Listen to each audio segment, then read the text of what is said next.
Hello అండి, welcome to అత్తమ్మ రుచులు. ఈరోజుటి వీడియోలో నేను మీకు గోదావరి స్టైల్ పెరుగు చారు, అలానే గుంటూరు స్టైల్ మజ్జిగ చారు చూపించబోతున్నాను. చూసేయండి.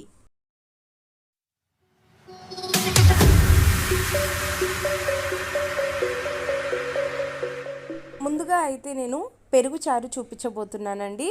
ఈ పెరుగు చారు తయారు చేసుకోవడానికి ముందుగా పాన్ పెట్టుకొని అందులో 1 టేబుల్ స్పూన్ ఆయిల్ యాడ్ చేసుకొని అందులో 1/2 టీ స్పూన్ ఆవాలు, 1/2 టీ స్పూన్ జీలకర్ర వేసుకుంటున్నాను. అలానే ఒక 2 రెమ్మల కరివేపాకుని కట్ చేసుకొని వేసుకుంటున్నానండి. 2 ఎండుమిరపకాయలని తుంచి వేసుకుంటున్నాను. అలానే ఒక 1/2 ఇంచ్ అల్లం ముక్కని ఇలా క్రష్ చేసుకొని వేసుకుంటున్నాను. అల్లం అనేది ఆప్షనల్, కాకపోతే టేస్ట్ చాలా బాగుంటుందండి, అందుకని నేను అల్లం కూడా యాడ్ చేసుకుంటాను.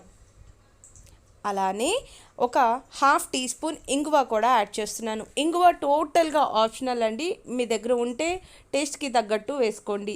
అలానే ఒక మీడియం సైజు ఉల్లిపాయ ముక్కల్ని, 2-3 పచ్చిమిరపకాయలని సన్నగా తరిగి వేసుకుంటున్నాను.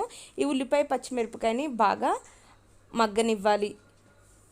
ఇలా ఫ్రై అవుతున్న ఉల్లిపాయ పచ్చిమిరపకాయల్లో 1/2 టీ స్పూన్ పసుపు, రుచికి సరిపడా ఉప్పు వేసుకొని ఫ్రై చేసుకుంటున్నాను.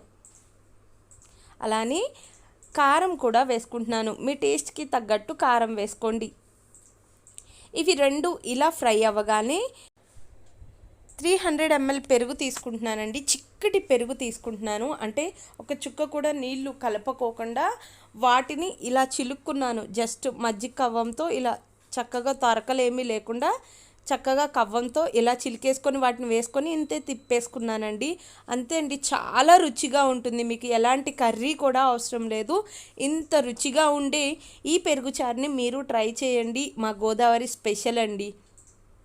అండ్ ఇంకొకటి, మా గుంటూరు స్పెషల్ మజ్జిగ చారు ఏ విధంగా తయారు చేసుకోవాలో చూపిస్తానండి. ఇది చాలా చాలా సింపుల్.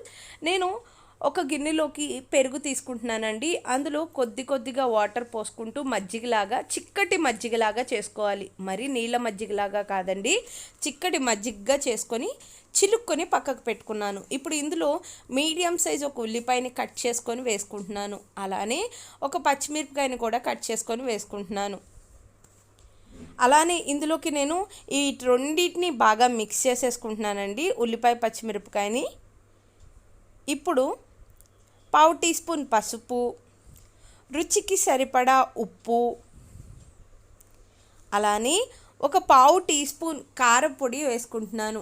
ఈ కారం అనేది నాది చాలా స్పైసీగా ఉంటుందండి, అందుకే తక్కువ వేసుకున్నాను. ఉప్పు కారాలు అనేది మీ స్పైసీనెస్కి తగ్గట్టుగా అడ్జస్ట్ చేసుకోండి. వీటిని కలిపేసుకోండి. చాలా సింపుల్గా చేసుకోవచ్చండి ఈ మజ్జిగ చారుని. మీకు ఎలాంటి కూర కూడా అవసరం లేదు.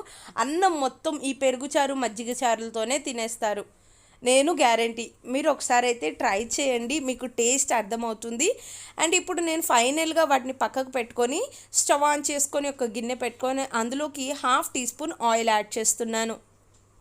ఆయిల్ హీట్ అవ్వగానే అందులో 1/2 టీ స్పూన్ ఆవాలు, 1/2 టీ స్పూన్ జీలకర్ర, 1/2 టీ స్పూన్ శనగపప్పు, 1/2 టీ స్పూన్ మినప్పప్పు, అలానే ఒక 2-3 ఎండుమిరపకాయలని కట్ చేసి వేసుకుంటున్నాను. అలానే 2 రెమ్మల కరివేపాకును కూడా కట్ చేసుకొని వేసుకొని ఈ పోపు మొత్తాన్ని చక్కగా ఫ్రై అవ్వనిస్తున్నాను.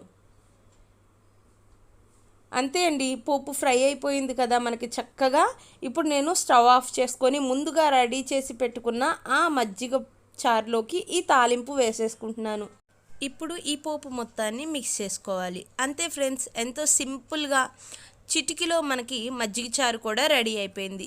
మీ దగ్గర పెరుగు ఒక్కటి ఉంటే చాలండి, కేవలం 2 నిమిషాల్లో ఈ రెసిపీస్ని ప్రిపేర్ చేసుకోవచ్చు.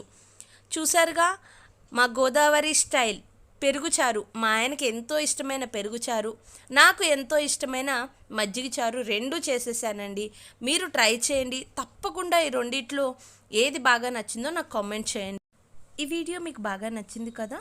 ఇటువంటి టేస్టీ రెసిపీస్తో మరొక వీడియోతో మీ ముందుకు వచ్చేస్తాను. అప్పటి వరకు నా ఛానల్ని లైక్ చేసి షేర్ చేయడం మర్చిపోకండి. Thank you for watching.